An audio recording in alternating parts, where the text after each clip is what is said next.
হাদিস। قال رسول الله صلى الله عليه وسلم إذا دخل رمضان فتحت أبواب الجنة وغلقت أبواب النار وسلسلت الشياطين। রমজানের প্রথম রাত যখন শুরু হয় জান্নাতের সবগুলা দরজা খুলে দেওয়া হয়, জাহান্নামের সবগুলা দরজা বন্ধ করে দেওয়া হয়, ওয়াসুলসিলাতিশ শায়াতিন শয়তানগুলাকে শিকলে আবদ্ধ করা হয়। তাহলে হুজুর, শয়তান যদি শিকলে আবদ্ধ থাকে, রমজান মাসে আমরা গুনাহ করি কেন? বলেন অভ্যাসগত গুনাহ। বলেন কি গুনাহ? রমজানে গুনাহ কেন করি? অভ্যাসগত। ওই যে 11 মাস অভ্যাস হয়ে গেছে, এটা গুনাহ করে রমজানে। রিমোটটা রমজান মাসে হাতে নেয়, নিয়ে টেলিভিশনটা চালে, পরে মনে পড়ে ইন্ডালিল্লাহ রমজান মাস। ওই অভ্যাসগত প্রতিদিন রিমোট ওই টাইমে হাতে নিতেন, রমজান মাসেও হাতে নিয়ে নিতেন, পরে মনে পড়ছে রমজান, হ্যাঁ লা হাওলা ওয়ালা কুওয়াতা ইল্লা বিল্লাহ রেখে দেন। তাহলে এটা কি গুনাহ? অভ্যাসগত। তো রমজান মাসে যখন রোজা শুরু হয়, জান্নাতের দরজাগুলা খুলে দেওয়া হয়, জাহান্নামের দরজা বন্ধ করা হয়, শয়তানকে আবদ্ধ করা হয়, শিকলে বন্দী করা হয়। এই হলো রমজান মাস। রমজান মাসে রাতের বেলা তারাবি পড়বেন, দিনের বেলা রোজা রাখবেন। قال رسول الله صلى الله عليه وسلم من صام رمضان إيمانا واحتسابا غفر له ما تقدم من ذنبه। কোন ব্যক্তি যদি রমজানে দিনের বেলা রোজা রাখে, রাতের বেলা সালাত আদায় করে, তারাবি আদায় করে, তার আগের সবগুলা গুনাহ মাফ করে দেওয়া হবে। তাহলে দিনের বেলা রোজা, রাতের বেলা তারাবির সালাত আদায় করে। রমজান মাস শুরু হয়ে গেল, রাতের বেলা আপনি প্রথম দিন তারাবি পড়লেন, পড়ার পর রাতটা যাবে, এরপর সাহারি খাবেন। সাহারি আমরা খাবো ইনশাআল্লাহ, মুসলমানরা বলেন ইনশাআল্লাহ। সাহারি মিস করবেন না। অনেকে কি করে ইচ্ছা করে সাহারি না খায়া বুঝায় যে না খায়া রাখতেছে রোজা। আপনি কি কইছি এরকম না খায়া রাখতে? হ্যাঁ, ইচ্ছা করে কাম করবেন না, সাহারি খাবেন, বলেন ইনশাআল্লাহ। হ্যাঁ, সাহারি খেতে হবে। কেন সাহারি খাবেন? قال رسول الله صلى الله عليه وسلم تسحروا فإن في السحور بركة। তোমরা সাহারি খাও, সাহারির মধ্যে বরকত আছে। সুবহানাল্লাহ, বলেন সাহারিতে কি আছে? বরকত। সহিহ বুখারীর 1923 নম্বর হাদিস এটা। সহিহ বুখারীর 1921 নম্বর হাদিসে আছে। عن زيد بن ثابت رضي الله تعالى عنه تسحرنا مع رسول الله صلى الله عليه وسلم। আমরা নবীজির সাথে সাহারি খেয়েছিলাম। এখান থেকে বোঝা যায় সাহারি খাওয়া আল্লাহর নবীর অভ্যাস, সাহাবীদের অভ্যাস। আরেকটা জানলাম, সাহারি খাওয়া এটা বরকত। বলেন সাহারির মধ্যে কি আছে? বরকত আছে। অন্য হাদিসে আছে قال رسول الله صلى الله عليه وسلم হালুম্মু ইলাল গাদাইল মুবারাক। আসো তোমরা বরকতপূর্ণ খাদ্যে অংশগ্রহণ করো। এই সাহারির সময় নবী বলছেন, আসো বরকতপূর্ণ খাদ্যে অংশগ্রহণ করো। সাহারি যারা খাবে তাদের উপর আল্লাহর রহমত নাজিল হবে, ফেরেশতারাও তাদের জন্য দোয়া করবে। তো আল্লাহর রহমত দরকার আসেনি সবার, এই জন্য সাহারি খাবে। ইন্নাল্লাহা ওয়া মালাইকাতাহু ইউসাল্লুনা আলাল মুতাসাহহিরিন। যারা সাহরি খায় তাদের উপর আল্লাহ তাআলা রহমত নাজিল করেন, আর তাদের জন্য ফেরেশতারা দোয়া করতে থাকে, আল্লাহ যারা সাহরি খায় তাদেরকে আপনি মাফ করে দেন, তাদেরকে আপনি কি করে দেন? মাফ করে দেন। এই জন্য আমরা সাহরি খাবো। সাহরির মধ্যে প্রতিদিন খেজুর রাখবেন, 1-2টা খেজুর রাখবেন। قال رسول الله صلى الله عليه وسلم نعم سحور المؤمن التمر। নবীজি বলেন মুমিনের সর্বশ্রেষ্ঠ সাহরি হলো খেজুর। খেজুর হলো মুমিনের সর্বশ্রেষ্ঠ একটা সাহরি। এই জন্য সাহরির সময় খেজুর রাখবেন, প্রতিদিন 1টা 2টা 3টা খেজুর রাখবেন, মিস করবেন না খেজুর। সাহরির সময় খেজুর রাখবেন। খেজুর পুষ্টিকর খাদ্য। সাহারি দেরি করে করবেন, ইফতারি তাড়াতাড়ি। قال رسول الله صلى الله عليه وسلم عجلوا الافطار واخروا السحور। ইফতারি তাড়াতাড়ি করবা আর সাহরি বিলম্ব করে করবা। সাহরি একটু দেরি করে করবা আর ইফতারি একটু তাড়াতাড়ি করবা। মনে থাকবেন ইনশাআল্লাহ। আল্লাহ তৌফিক দান করেন। তাহলে সাহরি বরকতি খাদ্য, আর সাহরির মধ্যে খেজুর রাখা এটা সবচেয়ে একটা দামি খাদ্য। এই খেজুরটা সাহরির মধ্যে রাখার চেষ্টা করব, আল্লাহ তৌফিক দান করেন। এইগুলো আপনার আজকের দ্বিতীয় আলোচনা। 3 নাম্বার আলোচনা রমজানে রোজা রাখার ফজিলত। নাসাইর বর্ণনা قال رسول الله صلى الله عليه وسلم كل عمل ابن آدم له إلا الصيام فإنه لي وأنا أجزي به আদম সন্তান যত আমল করে সব নিজের জন্য করে, আমল করে প্রতিদান পেয়ে যায়, আমল করে নিজের জন্যই প্রতিদানটা পেয়ে যাবে, আমল করবে প্রতিদান পেয়ে যাবে। শুধুমাত্র রোজা ব্যতীত আল্লাহ তাআলা বলেন ফাইন্নাহু লি ওয়া আনা আজজি বিহি। আল্লাহ তাআলা বলেন বান্দা রোজা আমার জন্য রাখে, আমি আল্লাহ তাকে রোজার প্রতিদান দিয়ে দেই। তাহলে বলেন রোজা কার জন্য রাখি আমরা? এই জন্য আল্লাহ বলেন রোজা আমার জন্য, আমি রোজার প্রতিদান দিয়ে দেই। রোজার সাথে কোনো কিছুর তুলনা হয় না। হ্যাঁ, রোজার সাথে কোনো কিছুর কি হয় না? তুলনা হয় না। এক সাহাবী আল্লাহ রসুলের কাছে গেলেন, যাওয়ার পর বললেন ইয়া রাসূল আল্লাহ, এমন একটা আমল আমাকে শিখাইয়া দেন যেটা আমি আপনার কাছ থেকে গ্রহণ করব। নবীজি বললেন আলাইকা বিস-সাওম ফাইন্নাহু লা মিসলা লাহু। তুমি রোজা রাখো, রোজার কোনো বিকল্প নাই। তুমি রোজা রাখো, রোজার কোনো বিকল্প নাই। তাহলে রাসূল সাল্লাল্লাহু আলাইহি সাল্লাম বললেন রোজার কোনো বিকল্প নাই। রোজার কি নাই? বিকল্প নাই। আল্লাহ আমাদের সকলকে রোজা রাখার তৌফিক দান করেন। রোজা রাখবেন, সবাই রোজা রাখবেন, রোজা কেউ মিস করবেন না। সাহারির সময় ছেলেরে উঠায় না, মা বাবা আদর করে উঠায় না। বাবা ডাক দেয়, আম্মা বলে কি না থাক, ছোট মানুষ উঠায় না। 21 বছরের শিশুরে উঠায় না, স্বাস্থ্য নষ্ট হয়ে যাবে এই টেনশনে উঠায় না। আল্লাহ হেফাজত করেন। সাবধান, রোজা ছেড়েন না, রোজা ভুলেও ছেড়েন না, রোজা রাখবেন, সবাই রোজা রাখবেন। রমজান মাস আসলেই একদল অটো রুগীর আবির্ভাব হয়। তারা হলো হুজুর গ্যাস হয়, মানে গ্যাস হয় এটা হ্যাঁ হুজুরে বললে, হুজুর যদি বলে আপনার গ্যাস হয়, যে গ্যাস্ট্রিকের সম্পর্ক হুজুরের সাথে না ডাক্তারের সাথে? আরে বলেন না কার সাথে? ডাক্তারে গিয়ে সত্যি করে জিজ্ঞাসা করবেন, দিনদার ডাক্তারে, যে আসলে ডাক্তার সাহেব আমার কি গ্যাসের কারণে আমি রোজায় কোনো সমস্যা হবে? হ্যাঁ হুজুরে জিজ্ঞাসা করে, হুজুরে যেন বলে যে না আপনি রোজা রাখেন না। যারা রমজানে গ্যাস্ট্রিকের মাসালা জিজ্ঞাসা করে, এর মধ্যে মনে রাখবেন 100 জন যদি জিজ্ঞাসা করে এর মধ্যে 95 জনের কোনো রোগ নাই। মানে সে মনে করে হুজুর যদি বইলা ফেলে আমি বাইচা গেছি। ভাই আপনি নিজে জানেন, হুজুর বলবে আপনার কথার উপর ভিত্তি করে হয়তো হুজুর মাসালা দিবে, কারণ আপনি যা বলবেন উনি তো আলোকে মাসালা দিবে। আপনি তো জানেন আসলে কি আপনি গ্যাস্ট্রিকের রোগী কিনা, এটা আপনি ভালো করে জানেন। আর এগুলো ফাও কথা। রমজান মাসে অন্য মাসের চাইতে মানুষ অনেক ভালো থাকে, মুসলমানরা কি থাকে? ভালো থাকে। তো কয় কি গ্যাস্ট্রিক। রোজা রাখবেন, আল্লাহ আমাদের সকলকে রোজা রাখার তৌফিক দান করেন। রমজান মাসে রোজা রাখবো, এটা হলো এই হলো আজকের 3 নাম্বার আলোচনা, রোজার অনেক ফজিলত। রাসূলুল্লাহ সাল্লাল্লাহু আলাইহি সাল্লাম বলেন আস-সিয়ামু জুন্নাতুন কা জুন্নাতি আহাদিকুম মিনাল কিতাল। লড়াইয়ের ময়দানে যেমন ঢাল থাকে তোমাদের ঢাল, রমজান জাহান্নাম থেকে বাঁচার ঢাল। রমজান জাহান্নাম থেকে মুক্তির ঢাল। মুক্তির কি ঢাল? জাহান্নাম থেকে মুক্তির ঢাল হলো রমজান। আজকের 4 নাম্বার আলোচনা, রমজান মাসে দিনের বেলা আপনি যখন রোজা রাখবেন বেশি থেকে বেশি ইবাদত করার চেষ্টা করবেন, খুব বেশি পরিমাণে ইবাদত করবেন। করবেন ইনশাআল্লাহ। জিকির করবেন, কোরআন তেলাওয়াত করবেন। যদি কিছু করতে আপনি না পারেন ঘুমায়া থাকেন, প্রয়োজনে মনে করেন আপনি ইবাদত করতে করতে ক্লান্ত হয়ে গেছেন, বাস ঘুমান। এরপরেও কারো সাথে অনর্থক কথা বলবেন না। রাসূলুল্লাহ সাল্লাল্লাহু আলাইহি সাল্লাম বলেন ফাইন সাব্বাহু আহাদুন, কোন রোজাদারের সাথে যদি কেউ ঝগড়া করে, ফাল্যাকুল, সেজন্য বলে দেয় ইন্নামরুন সাইম, ভাই আমার ঝগড়া করার সময় নাই, আমি রোজাদার।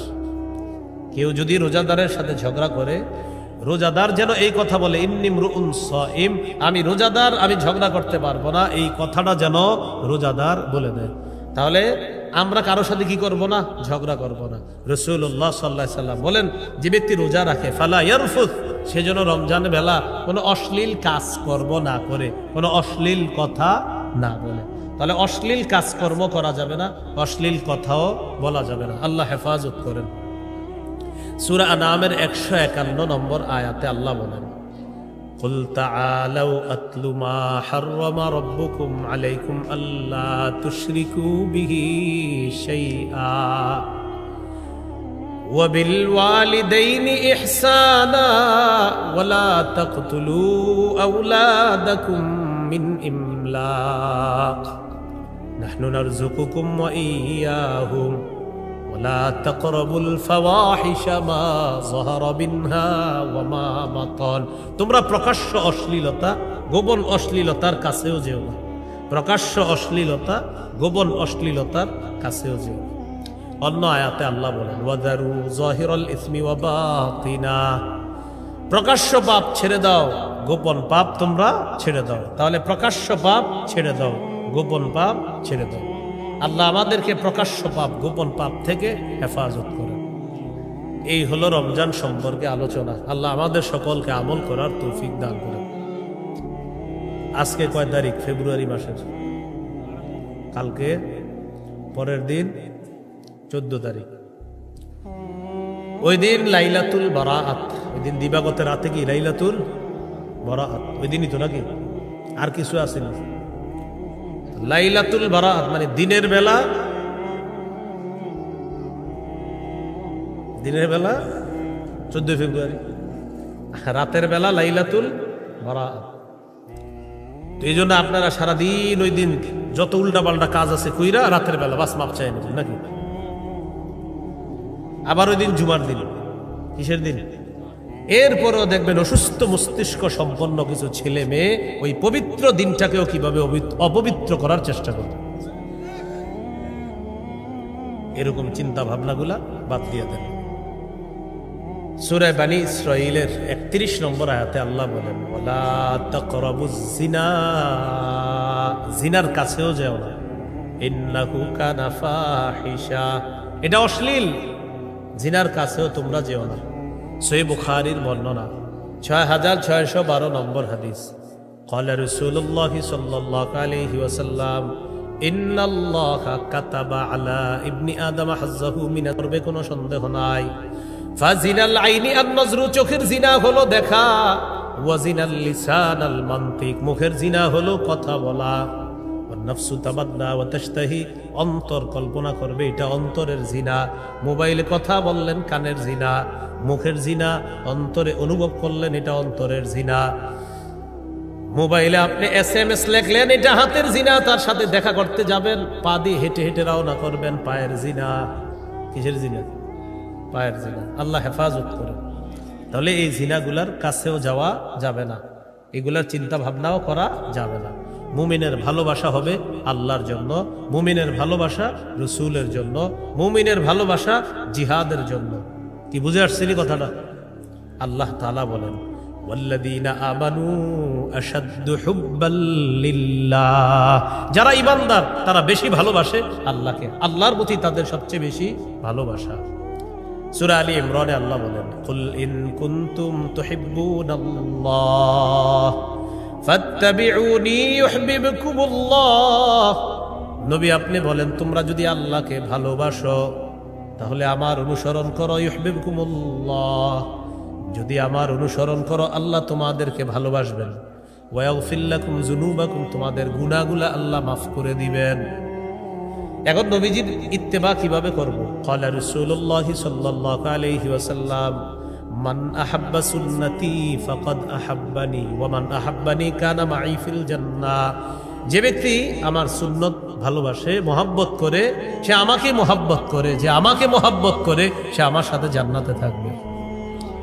ক্বালা রাসূলুল্লাহ সাল্লাল্লাহু আলাইহি ওয়াসাল্লাম লা ইউমিনু আহাদুকুম হাত্তা আকুনা আহাব্বা ইলাইহি মিন ওয়ালিদিহি ওয়া ওয়ালাদিহি ওয়ান নাসি আজমাইন।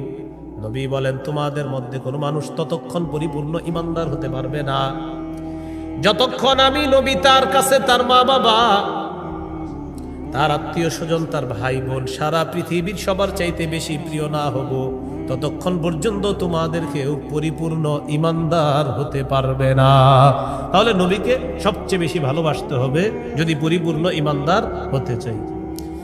আল্লাহকে সবচেয়ে বেশি ভালোবাসতে হবে। সূরা তাওবা 24 নম্বর আয়াতে আল্লাহ বলেন কুল ইন কানা আবাউকুম, যদি তোমাদের মা বাবা, ওয়া আবনাউকুম, যদি তোমাদের সন্তান, ওয়া ইখওয়ানুকুম, যদি তোমাদের ভাই বোন, ওয়া আজওয়াজুকুম, যদি তোমাদের স্ত্রী, ওয়া আশিরাতুকুম, যদি তোমাদের পরিবার, ওয়া আমওয়ালুন ইখতারাফতুমুহা, যদি তোমাদের সম্পদ, ওয়া তিজারাতুন তাখশাউনা কাসাদাহা, যদি তোমাদের ব্যবসা, ওয়া মাসাকিনু তারদাউনাহা, যদি তোমাদের প্রিয় বাসস্থান, আহাব্বা ইলাইকুম মিনাল্লাহ, আল্লাহর চেয়ে বেশি প্রিয় হয়ে যায়, ওয়া রাসূলিহি, রাসূলের চাইতে বেশি প্রিয় হয়ে যায়, ওয়া জিহাদিন ফি সাবিলি, জিহাদের চাইতে বেশি প্রিয় হয়ে যায়, ফাতারাব্বাসু হাত্তা ইয়াতিয়াল্লাহু বিআমরি, তাহলে অপেক্ষা করো, আল্লাহ তাআলা গজবের অপেক্ষা করো, যে গজব আল্লাহ তোমাদেরকে দিবেন, বলি না আউযুবিল্লাহ।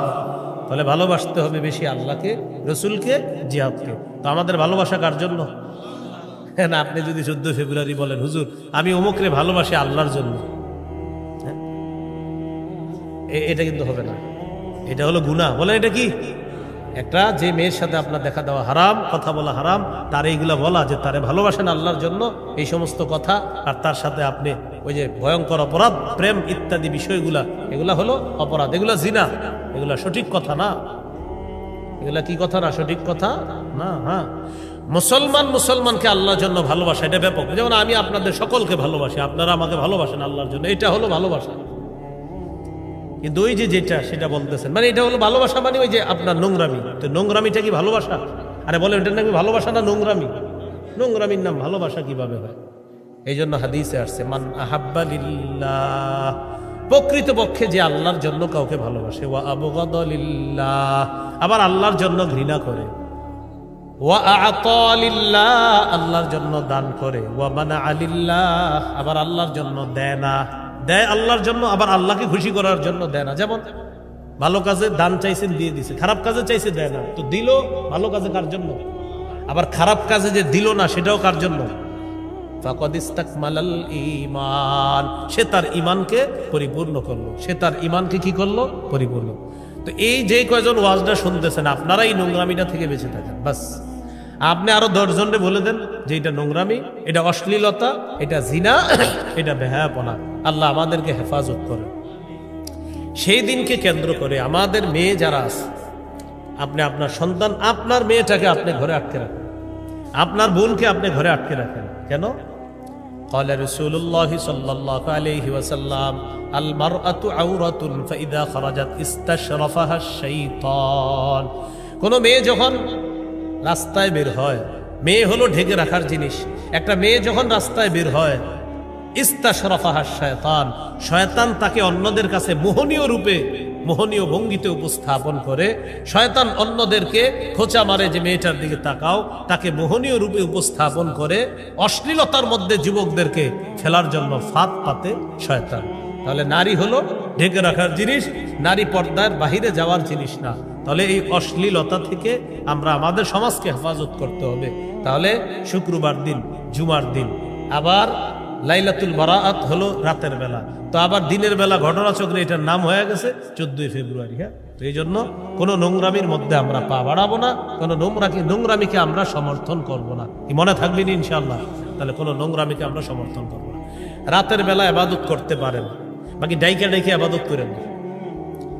লাইলাতুল বারাআত এটা হাদিসে আসছে লাইলাতুন নিসফি মিন শাবান। কি আসছে হাদিসে? লাইলাতুন নিসফি মিন শাবান।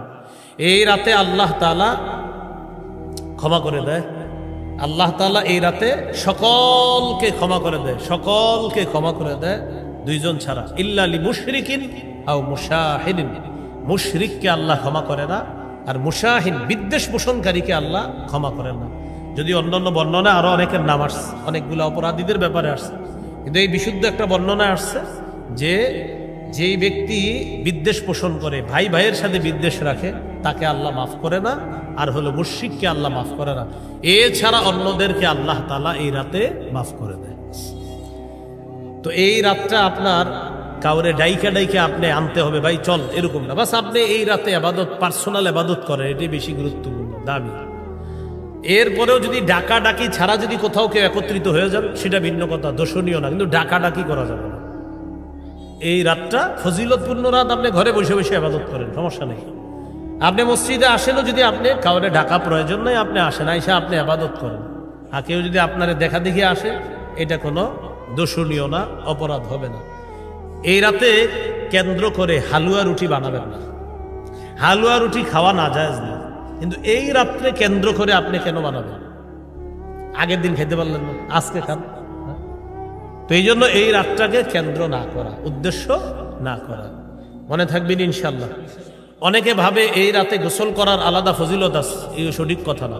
আলাদা গোসল করার কোনো ফজিলত নেই এই রাতে, যে আলাদা গোসল করলে আলাদা ফজিল, এরকম কোনো বিষয় না। গোসল আপনি আজকেও যেমন করতে পারেন, কালকেও করতে পারেন, ওই দিনও করতে পারেন, কিন্তু ওই দিনেই করতে হবে এরকম কোনো জরুরি বিষয় না। মনে থাকবেন ইনশাল্লাহ। এই আজকে একটা রোজা রাখতে পারতেন, আজকে দিনে, কালকে একটা রাখেন, পরের দিন একটা রাখেন, পরের দিন একটা রাখেন। আপনি একটা কাজ করেন, কালকে রাখেন, কালকে একটা রাখেন, শুক্রবার একটা, কয়টা হলো? 2টা, শনিবার একটা, 3টা রেখে দেন। কারণ প্রত্যেক মাসে অভ্যাসগত কয়টা রোজা করাইছে রবি? তাহলে আপনি ওই ফজিলত পেয়ে গেলেন। আবার এই লাইলাতুল বরাআতের পরের দিন যে সিয়াম পালন করা, এই সিয়াম পরের দিন সিয়াম পালন করার যে বিষয়টা, শুধু লাইলাতুল বরাআতকে কেন্দ্র করে সিয়াম পালনের একটা বর্ণনা আছে ইয়াতে ইবনে মাজায়। তো এই বর্ণনাটা দুর্বল। বলেন বর্ণনাটা কি? দুর্বল। এখন আপনি যেহেতু এইটা দুর্বল বর্ণনা, এখন বিশুদ্ধ বর্ণনা কি? বিশুদ্ধ বর্ণনা হলো প্রতি মাসে 3টা রোজা রাখার কথা আছে। তো সেক্ষেত্রে আপনি আগামীকাল একটা রাখেন, শুক্রবারে একটা, আর লাইলাতুল বরাআতের পরের দিন হয়ে গেল আরেকটা। তো 3টা রাখলেন, ফজিলত পেয়ে গেলেন, আর আপনি এই কথাগুলোর উপরে আমল করার সওয়াব হয়ে যাবে ইনশাআল্লাহ। তাহলে কি শিখলাম? লাইলাতুল বরাআত ফজিলতপূর্ণ রাত, কোনো সন্দেহ নাই। পরের দিন সিয়াম পালনের যে বিষয়টা, ইবনে মাজার একটা বর্ণনা আছে, শিথিল বর্ণনা, দুর্বল বর্ণনা। তা আপনি যদি চান যে হুজুর না পরের দিন রোজা রাখবো, তো আপনি বাস সুন্দর রাখেন, কালকে রাখেন, পরের দিন রাখেন, পরের দিন রাখেন। আপনি আরবি মাসের যে 3টা রোজা, ওইটা কেন্দ্র করে রেখে দেন, বাস ফজিলত আপনি কামাই করে নেন, সমস্যা নাই। তো মনে থাকবেন ইনশাল্লাহ। হ্যাঁ, এরপরেও যদি কেউ রাখেন শনিবার দিন, যে হুজুর আমি এমনি রাখলাম, তো আপনি আরবি মাস হিসাবে রাখেন, কোনো সমস্যা নেই, রাখতে পারেন। কিন্তু আপনারা যারা পারেন আর কি, কালকে একটা রাখেন, শুক্রবার একটা রাখেন, শনিবার একটা রাখেন। আর এক হাদিসের মধ্যে আসছে শাবান মাসে রসুল বেশি রোজা রাখতেন। সুবহানাল্লাহ। মানে রমজানের পরে শাবানে সবচেয়ে বেশি কি রাখতেন? রোজা রাখতেন। তো আপনি আজকেও রাখেন, কালকেও রাখেন, শুক্র রাখেন, শনি রাখেন, রবিও রাখেন, সমও রাখেন, আপনি রাখতে থাকেন। শাবান মাসে বেশি রোজা রাখতেন রাসূল সাল্লাল্লাহু আলাইহি ওয়াসাল্লাম। বাকি শেষের দিকে গিয়ে আবার রেখেন না, শেষের দিকে আবার আলেমদের থেকে জেনে নেবেন। ওই সময় আবার রমজান মাস এসে পড়বে, তো তখন আবার মাসালা আছে, 29-30-এর একটা বিষয় থাকে। তাহলে আমরা যারা শাবানের রোজা রাখতে চাই, যে শাবান মাসে একটা হলো শাবানের রোজা রাখার অনেক ফজিলত আছে, সেই হিসেবে আপনি রোজা রাখেন, কয়েকটা রাখেন, 5, 7, 8টা 10টা রোজা রাখতে পারেন। দ্বিতীয় একটা বিষয় হলো প্রতি মাসে 3টা রোজা, তো কালকে রাখেন, শুক্রবারে রাখেন, শনিবার রাখেন। তৃতীয় বিষয়, কেউ ঝগড়া করবো না আমরা, লাইলাতুল বরাআতকে কেন্দ্র করে কোনো ঝগড়ার মধ্যে যাব না। লাইলাতুল বরাআত পার্সোনাল ইবাদত করবেন, নফল ইবাদত করবেন। মন চাইলে যদি মসজিদে যান, আপনি গিয়ে ইবাদত করেন, কোনো সমস্যা নেই। মসজিদে গিয়েও যদি ইবাদত করেন, সমস্যা নেই। আর এলাকায় হয়তো আপনারা মাইকে বয়ান করেন, বেশি বয়ান দরকার নাই। লাইলাতুল বরাআতে বাস সামান্য কিছু, যদি আপনি একান্ত কিছু বলতে হয়, জাতিকে বলে দেন, ভাই আপনারা ইবাদত করেন, নফল নামাজ পড়েন, আপনারা বেশি বেশি জিকির করেন, বাস এতটুকু বলে দেন। এরপরে মানে এটা ইবাদতের রাত হিসাবেই রাখা, কথা কম বলা, ইবাদত বেশি করা, বাস। কি কম করা, কি কম বলা বলেন? কথা কম বইলা ইবাদত করেন, ইবাদতের রাতে ইবাদত করা উচিত। এই রমজান মাসগুলাও আমরা ইবাদত বেশি বেশি করার চেষ্টা, রমজান মাসটা খালি ইবাদত করব বেশি বেশি, বলেন ইনশাআল্লাহ। আর যদি বলতেই হয় বলেন, যদি বলতেই হয় বলেন, মুখে যদি কিছু আনতেই হয় বলেন, লা ইলাহা ইল্লাল্লাহ, এটা আনবেন, বলেন সুবহানাল্লাহ, আলহামদুলিল্লাহ, আল্লাহু আকবার। বলেন কথা বলতে মন চাইলে সুবহানাল্লাহ বলবো, আলহামদুলিল্লাহ বলবো। যেহেতু আপনার মুখ কিলবিল করতেছে, তো পড়েন না এটা, সুবহানাল্লাহ পড়েন। রমজানে আমরা খালি মন চাইতেছে কথা বলতে, সুবহানাল্লাহ পড়েন। হুজুর না এখন মন চাইতেছে আরো কিছু করতে, কোরআন খুলে পড়া শুরু করেন, সমস্যা নেই, কথা বেশি বললেন না। রমজান মাসে শুধু ইবাদত করবেন বেশি, হ্যাঁ বলেন ইনশাআল্লাহ। আল্লাহ তৌফিক দান করেন। সুবহানাল্লাহি ওয়া বিহামদিহি, সুবহানাকাল্লাহুম্মা ওয়া বিহামদিকা, আশহাদু আল্লা ইলাহা ইল্লা আনতা, আস্তাগফিরুকা ওয়া আতুবু ইলাইক। নামাজের পর বুখারী কাশিয়া নিশাব আসবে ইনশাআল্লাহ, আমরা সবাই থাকবো, আলোচনা শুনবো ইনশাআল্লাহ। তারাবির নামাজ সাহাবায়ে কেরামের ইজমা, 20 রাকাতই পড়েন, ঝগড়া করেন না। 20 রাকাত পড়বেন, সাহাবায়ে কেরামের ঐক্যমত, তারাবি 20 রাকাত, এটা সাহাবায়ে কেরামের ঐক্যমত। এই ব্যাপারে আমার লম্বা লেকচার আছে, আলোচনা আছে, শুনে নেবেন। কিন্তু আবারও বলছি, ঝগড়া করেন না। সাহাবায়ে কেরামের ইজমা, ইজমা মানে ঐক্যমত। তারাবি 20 রাকাতের ব্যাপারে কি সাহাবায়ে কেরামের ঐক্যমত আছে, 20 রাকাতই পড়েন, হ্যাঁ ইনশাআল্লাহ। 20 রাকাত পড়েন, ঠকবেন না, 20 রাকাতই পড়েন, এটা সাহাবায়ে কেরামের ঐক্যমত। তো রমজান মাস আসলেই ইবলিস তো রমজানে থাকবে না, এই জন্য আগে থেকে আমাদেরকে মনে করেন ইবলিস পুরা কিছু বিষয় নিয়ে আসে আমাদের সামনে রমজানের আগে, আইনা বুঝায় রমজান মাস তোদেরকে রেখে গেলাম আমি। এই জন্য দেখবেন রমজান মাসে আপনি দিনের বেলা তেলাওয়াত করবেন বসে বসে, হঠাৎ একজন আপনার পাশে এসে বলবে, বৈশা হঠাৎ আপনারা বলবে ভাই কি অবস্থা, আচ্ছা কি দরকার আছে আপনি হ্যাঁ এটা জিজ্ঞাসা করে এখন হ্যাঁ তেলাওয়াত করতেছ। তো এটা বলার পরে আপনি বলবেন কি ভাই একটু দাঁড়ান, মানে ওনার নিয়ত ছিল যে আমি 3 পারা পড়বো, কয় পারা? এখন উনি 1 পারা পড়ার পরে যে পাশে একজন এসে বসে না, পরে কয় ভাই একটু দাঁড়ান, 1 পারা পড়ার পরে কোরআন বন্ধ করে বলতেছে বলেন কি বলবেন? কয় কি অবস্থা, কেমন চলতেছে, রোজা রাখছেন? আলহামদুলিল্লাহ রাখছেন। তারাবি পড়ছেন? হ্যাঁ। কয় রাকাত পড়ছেন? আচ্ছা আপনি এটা কি দরকার ছিল এরা এসে জিজ্ঞাসা করেন? রমজান মাসে দিনের বেলা বেড়ায় তো 3 পারা পড়তো, এই যে আপনি আইসা ডিউটিটা পালন করতেছেন কার? ওই যে যিনি রেখে গেছে ওনারে তেলাওয়াত করতে দেন, উনি তো একটা ভালো কাজে আছে, কেন ওনার সাথে এসে কথা বলা শুরু করলেন? আপনারা একটু বুঝান আমারে যে উনি যে তেলাওয়াত করতেছিল এটা কি কেউ বলবে এটা কোনো অন্য কাজ? আর তেলাওয়াতের কাজটা এটা শ্রেষ্ঠ একটা কাজ না? তো কি দরকার ছিল ওনার পাশে গিয়ে আপনার বসা? আমার বুঝান। এক ব্যক্তি মসজিদে বসে বসে তাসবিহ পড়তেছে, আস্তাগফিরুল্লাহ আস্তাগফিরুল্লাহ আস্তাগফিরুল্লাহ, পাশে গিয়ে আসসালামু আলাইকুম, কেন আপনি সালামটা একটু পরে দিতে পারলেন? ওনারা দেন, জিকির করতে দেন। এই এক অসুস্থতা আমাদের মধ্যে। আজকে মাগরিবের পরে তেলাওয়াত করতেছে একটা ছেলে এখানে বসে, এর মধ্যে আমার গিয়ে আপনারা 5-6 জন সালাম দিতেছেন, একজন না তেলাওয়াত করতেছে, কেন আমার সালাম দিচ্ছেন? কি বারবার এমন করতেছে? বুঝতেছে না হুজুর আপনার মুসাফা করবো, আর একজন তো তেলাওয়াত করতেছে। আপনি তেলাওয়াতের সময় কি দরকার আছে আমার সাথে মুসাফা করা? এখন শোনেন তেলাওয়াত, কষ্ট নিয়েন না। আজকে যে তেলাওয়াত হইলো যখন অনেকে আমার সাথে মুসাফা করে, কেন আপনি মুসাফা করার সুযোগ পান কিভাবে? ওই সময় তো তেলাওয়াত, আমিও শুনবো আপনিও শুনবেন না। হুজুর আপনি তো হুজুর, তো আমি হুজুরই শিখেছি, তেলাওয়াত করতেছে না, কোরআন শ্রেষ্ঠ কাজ চলতেছে, ওই হিসেবে মুসাফা করতেছেন কেন? এটা আমি এই জন্য বললাম, কোরআন তেলাওয়াত যখন চলবে হুজুরে এটাও জিজ্ঞেস করেন না হুজুর কেমন আছেন, হুজুরও তেলাওয়াত শুনবে আপনিও শুনবেন, জিজ্ঞাসা করবেন না। কোরআনের নির্দেশ ইদা কুরিআল কুরআন, যখন কোরআন তেলাওয়াত করা হয় পড়া হয়, ফাসতামিউ লা, কান পেতে শুনবা, ওয়ানসিতু, চুপ থাকবা। তো আমি আপনি চুপ থাকলাম কই? আসসালামু আলাইকুম, কেমন আছেন? হাত মুসাফাটা করেন, আসসালামু আলাইকুম, ভালো আছেন, এটা চুপ থাকা হইলো? আর বলেন চুপ থাকা হয়েছে? তো এই না কোরআন তেলাওয়াত করতেছে। এই জন্য কোরআন তেলাওয়াত যখন শুরু হবে কোনো মাহফিলে, বাস আপনারা আমার মহব্বতের, আমিও আপনাদের মহব্বতের দাবি, কোন মাহফিলে তেলাওয়াত শুরু হলে যে যেখানে থাকবেন ওই অবস্থায় তেলাওয়াত শুনতে যাবেন, বাস শুনতে যাবেন। কেউ যদি সালামও তেমন করবেন যে ভাই মানে বুঝাইবেন তেলাওয়াত চলতেছে, পারবো তো ইনশাল্লাহ। এই সবচেয়ে গুরুত্ব দেওয়া এই বিষয়গুলো, আল্লাহ তৌফিক দান করেন। তাহলে এই রমজানটা কেন্দ্র করে আজকে থেকে আপনারা প্রতিজ্ঞা করেন যে ইনশাল্লাহ আমি, আল্লাহ যেন আমার শাবানে বরকত দেয়, আর রমজান পর্যন্ত যদি আল্লাহ আমার যেন হায়াত তৈবা দান করেন, দোয়া করবেন প্রত্যেকে। এরপরে আপনি নিয়ত করে ফেলবেন না আজকে থেকে আমি অনর্থক কথা বলা ছেড়ে দিব, কারণ অভ্যাস যদি থাইকা যায়, ওই যে বলছি আগে, অভ্যাস থাকলে রমজানেও থেকে যাবে। আজকে থেকে অভ্যাস করেন, আমি আজকে থেকে অনর্থক কথা বলবো না, আজকে থেকে আমি ঝগড়া করবো না, আজকে থেকে আমি নফল নামাজ বেশি পড়বো, আজকে থেকে আমি টিভির রিমোটটা হাতে নিব না, আজকে থেকে আমি মোবাইলটা কম চালাবো। অভ্যাস যা করবেন রমজানে গিয়ে সেটা থাকবে।